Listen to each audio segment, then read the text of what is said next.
Hello ladies and gentlemen, and welcome to the STA-1 review, the Japanese Tier 8 medium tank.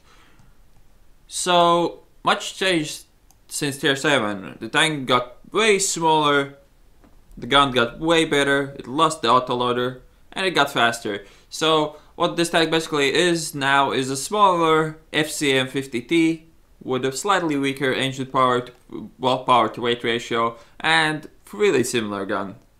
Slightly better actually, it's just got better. It's almost the same with the better penetration, so the gun is better actually than the FCM50T. Well, it has less hit points, but it gets compensated with a lot of gun depression, and I mean a lot. Look at that, that's like 10 degrees or something. It probably is 10 degrees. One thing to know though, gun depression to the back is horrible. Horrible. I think it's even +1, if not more. It has to be at least plus. It doesn't look like minus. It's either 0 or +1. So do not show your ass to anybody in this tank at all. Armor, well, not much to talk here. 70. The thickest armor on the tank is 70. The gun mantlet can bounce something, but it can be penetrated as well. So you shouldn't like count on your gun mantlet. And even if you go all down and like, oh, they're gonna shoot my gun mantlet, look how big the rest of the turret is. Like, all of this is like 80 millimeters. This is never gonna bounce anything. Like, you really have to be lucky to bounce anything with this tank. The top, the sides, the bottom of the turret, the hull, everything is complete paper. Sides are 35, with the tracks it's never gonna get more than 70. And you see the turret is quite long, so be careful when you aim to the sides to not expose the side of the turret. Other than that, it's quite usual, like German Leopard type armor. There's not much to talk about here. The gun mantlet is a bit better than usually you get on the Germans, but it's still kind of troll. It can troll you, it can troll your enemies. But that's about everything I had to say about this tank in Tank Inspector, and let's go to the replay. Let's go. So here we go, playing STA-1 on Malinovka Encounter. Usually this map is not great for a medium tank with no armor. There's usually two things I do. It's either rush D6, that usually ends up in me dying in the first minute. Probably taking somebody with me, but it's not good to die in the first minute when you're driving the top tier tank. So the other option is going hill, which in a tank with no armor as we just saw, and a slight cupola. Well, not really slight, it's quite a big cupola on top of the tank.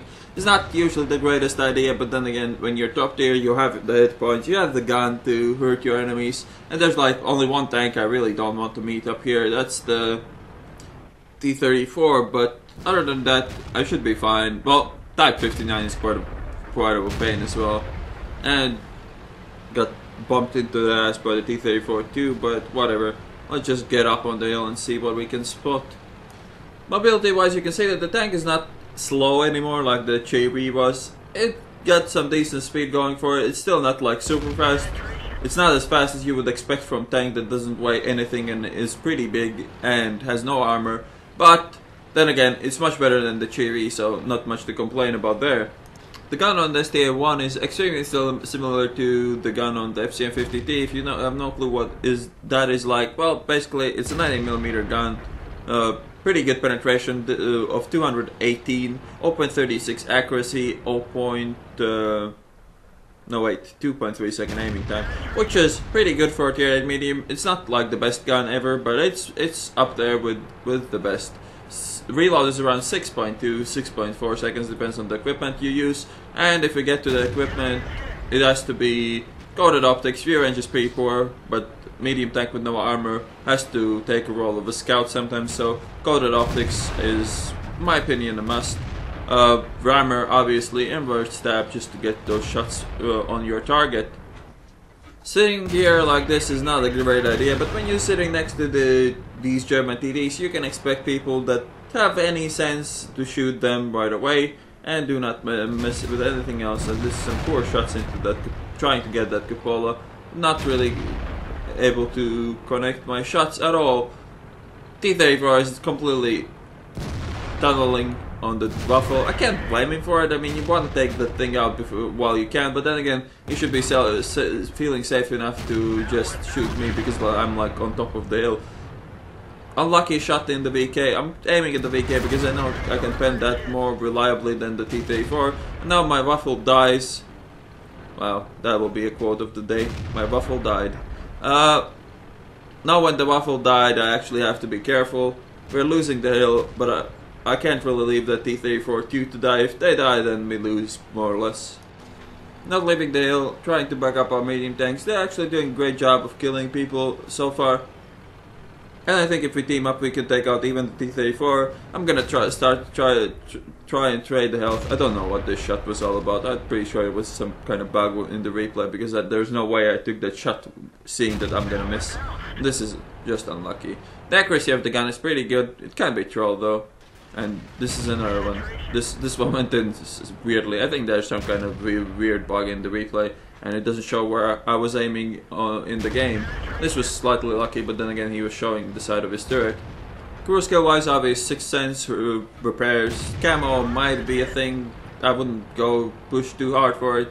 Recon, snapshot, smooth ride, all the nice stuff you usually get. That was a bad shot. I shouldn't have taken the shot in that way. Now the T-34 is not playing very well. He left his extremely good position, he backed out, and now he's kind of fucked. He's aiming at the other dude, but I'm just gonna shoot him till he dies. And there we go, he's dead now. And now only the Ferdinand left. Shouldn't be the biggest issue to deal with the lonely Ferdinand when you have 2 or even more people looking at him at the same time. And that's exactly what we're gonna do here with that T-34-2. So what's my overall take on this tank? Well, it is decent. It's not like the best tier 8 medium tank. I think the STA-1 is still better than this, but this is on par with tanks like Pershing and so on. It's among the best tier 8 medium tanks, but then again, tier 8 medium tanks are not known to be like the best tanks in the game. Not even close, really. We're still losing. The Ferdinand should die pretty soon. He's now not looking my way. Sadly, he took a shot and actually hit that T-34-2, which kinda sucks. It would be nice if he had all his health left, but he doesn't, and there's nothing we can do about it. We are finally taking the hill. We're still losing this game. Type 59 is in pretty good position for us now. It would be nicer if he was on the hill at the start, but nothing too big of a deal. And now we just have to hope that he doesn't die too quickly and he can spot the cap circle and the TDs. And then again, I'm still full health. I haven't taken a single point of damage. It was kind of lucky coincidence that this waffle was here, and it really helped me to not lose almost any health whatsoever. And the T-34 wasn't focusing me at all. Then again, that's the thing about the fast tanks. When people start aiming at you, you just bail out and wait till they're not aiming at you, and then you go and shoot them again. That's the beauty about having no armor and a fast vehicle. Now though, it's gonna be quite tricky to flush them out unless they make some stupid mistakes or just throw the game away like this guy is trying to. And the only thing we really have to do is kill this guy, and then we can really bring this game back. This dude is the only issue we still have, and this is pretty poor play. Didn't get spotted, and I drove backwards, and I didn't quite recreate where the tank was in my mind, and I missed the shot, and that's really poor. And another poor play here, taking an aim shot. It didn't matter too much, but still, you wish to hit these kind of shots, and you wish to not fuck up in these kind of games. But then again, shit happens. We're still alive. Nobody died for it, so I guess it's not the biggest mistake you can ever make. And now the Ferdinand, the type is spotting the TDs, and it's kind of hilarious that you can shoot them like 620 meters. The accuracy of the tank is good enough to pick up a blind kill on the first. Well, not really a blind kill. He just got de-spotted when I shot him. But still, it's nice to get those kind of kills. Now, a mistake I make here, I didn't even realize, is I didn't look at the super pushing, and he was YOLOing in. And I should have been there to support him at least, to shoot this waffle at least once, which didn't happen. Sadly, I take a like complete random shot in the general direction here, but it doesn't help. It would be nicer if I would have seen that super pushing going there. I would have supported him, and we could have taken more of that more health off that waffle. Whatever. I know that the AT-15 is in the cap circle. I don't really give a shit about him too much because this ISU, if this ISU dies, we basically win the game. Because AT-15 cannot leave that cap circle anymore. He's done. He's finished. He's dead. Look where he is. There's no way he's running away. 651 meters. And I reset the cap. And he's capping again, and he gets resetted again. And I shoot him again, and he's dead. The second kill, the tank wasn't spotted. And yeah, unluckily I didn't kill the ISU. ISU kill would have been meant the game at this point, but we're still in it. We're still holding strong. And now my aim is to go spot the Waffle, not get killed by the ISU, so I want to get down the hill as fast as I can. Get shot by the Waffle, I knew it was going to happen, and I took my chances here, just trying to get down the hill as fast as I can so the ISU doesn't shoot me. Now the T-34-2 is pushing as well. My shooting on the move is not very effective, but then again I don't want to stop to expose my tank to the ISU. And one shot hits, the Waffle is reloading as well. I'm not entirely sure if I'm spotted. I guess I wasn't because he would have taken the shot before I did. And now he dies.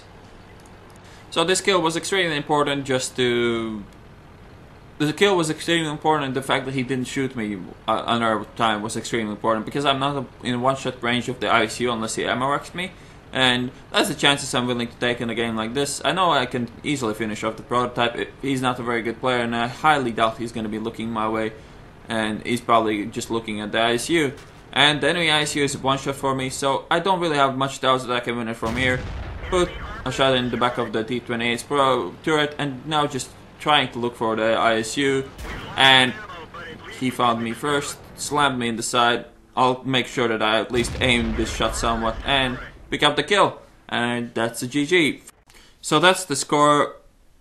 2.2k experience. It was a Top Gun Confederate high caliber, pretty unusual to get Top Gun and Confederate in the same game. 5.2k damage done, 600 spotting, not that much spotting, but then again I was mostly in close range or sniping at too long ranges to actually spot my own shit. So yeah, the STA-1, it's a really decent tier 8 medium tank. It's not the greatest, but it's not really far from the worst as well. What there's to say? Well, what do you want to do with this tank most of the time? You really want to flank, snipe, put some flanking fire in. You don't really want to get spotted. You don't really want to get shot at all. If you have to, like in this game, I kind of had to be in the front lines. You still want to have people that you support. You don't want to be the one taking shots, and you just want to try to utilize your DPM as best as you can. If I had to rank this tank in tier 8 between all the tier 8 mediums, then this would probably be the third best after the Centurion 1 and Object 416, and the Pershing would be probably right after. Yeah, that probably is gonna be how I would rank it. I'm not really sure where I would put like tanks like Panther 2. They really are not in the same basket. But then again, I hope you enjoyed this replay review, and I will see you on the next one.